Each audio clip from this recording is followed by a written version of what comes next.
I'm going to talk about one of the reasons why you suck as a runner, and I'm kind of overgeneralizing. You may not necessarily have this problem, but it's a good reminder if you don't have this problem. But I'm going to be honest, a lot of people have this problem when it comes to running. I was at lunch yesterday with my coworker Morgan, and I'm facing the window looking outside, and I see this guy running past, and it was the strangest thing I've ever seen. He's running when he was in a polo shirt and jeans. I'm not entirely sure why that was, and I thought maybe he was just late to something. But he was like leaning back while swinging his arms fast like this. So he's leaning back, swinging his arms like this, and doing this little shuffle thing. And I thought it was the strangest thing. I was like, is he like hurt? Is he injured? And I'm not trying to judge this guy, but his running form sucked. It was one of the worst running forms I've ever seen. And so when we leave from lunch and we're driving back to the office, we see that he had turned around and he's doing the same exact thing. So this guy was just running. Now, if you're the guy out there that I saw the other day, and this, I'm talking about you, hopefully you have some other excuse for why you were running like that, because it was just the worst form I've ever seen. And maybe you have some functionality issue, and if that's the case, I'm sorry for being an asshole. But this is something that I think so simple that a lot of runners can really fix and work on. And there's a couple key points I want to offer when it comes to your running form. This is something that was really important when it came to me running a sub 3 hour marathon. I ran a 2:58:45, and I'm planning on running a 2:45 this year. This form aspect of running is so important because, one, you're going to become more efficient, but you're also going to prevent injury. I mean, if you can become more efficient and you're not doing things that'll hurt you, I don't know if there's anything better you can ask as a runner to stay injury free and to be efficient, so it doesn't you don't tax your body as much when you're running, right? Of course, we all want to get faster, but you can't get faster if you're injured, and you can't get faster if your efficiency is off, right? And so there's a couple key points I want to talk about.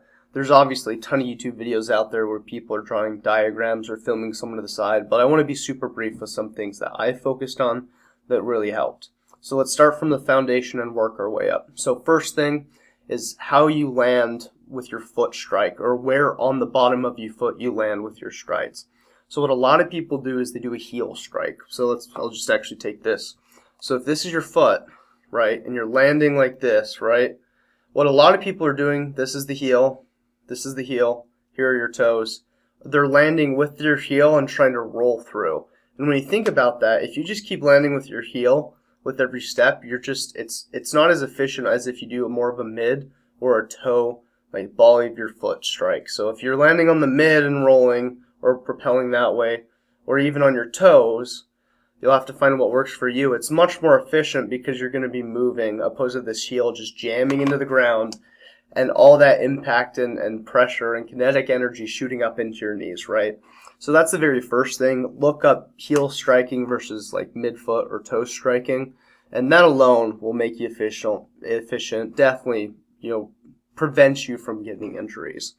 Now, the second thing I want to talk about is the direction you're leaning. So this guy I was watching at lunch was like straight up or even slightly running back, like he was trying to hold himself back from running. I think it's pretty obvious that it's not efficient, and I think if he saw a video of himself, he would realize how that doesn't make sense, right? You're trying to run forward, but you're leaning backwards, right? So if you're running on a flat or a downhill, you should absolutely be leaning forward. Even an uphill, I would say you want to lean into the incline. And so you want to lean slightly forward.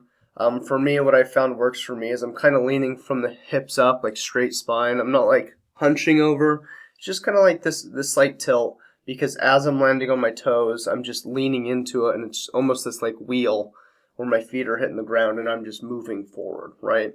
So that's something that's, I think, pretty simple to start working on. And then the second thing, I think this is helpful just for efficiency's sake, but also not being as sore. I do ultras, 50 milers, 100 milers. I'm going to do a 200-mile run at some point.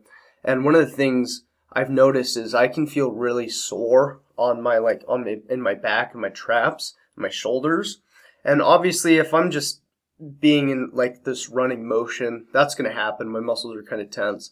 But I've even noticed this after long runs, and when I think about it, I was like scrunching up my shoulders or kind of like hunching my traps, right? And so one thing to pay attention to is, are you relaxing your shoulders kind of like down and back, right? And this just keeps you from tightening up, maybe getting overly tight or tense after your run. Just pay attention. Are you relaxing your shoulders? I don't think you have to over exaggerate and like drop it a ton, but you definitely don't need to be doing this type of stuff when you're running. So when you're running, a lot of people have the tendency to be up here versus if you relax it down here. Much more efficient. I think much better for the body. Less likely you'll tense up. So those are the 3 key points for me. It's a good place to start if you want to start working on your form. There's many other things like cadence and breathing and head placement and how you move your arms, but those are an easy 3 that you can change tomorrow and start focusing on.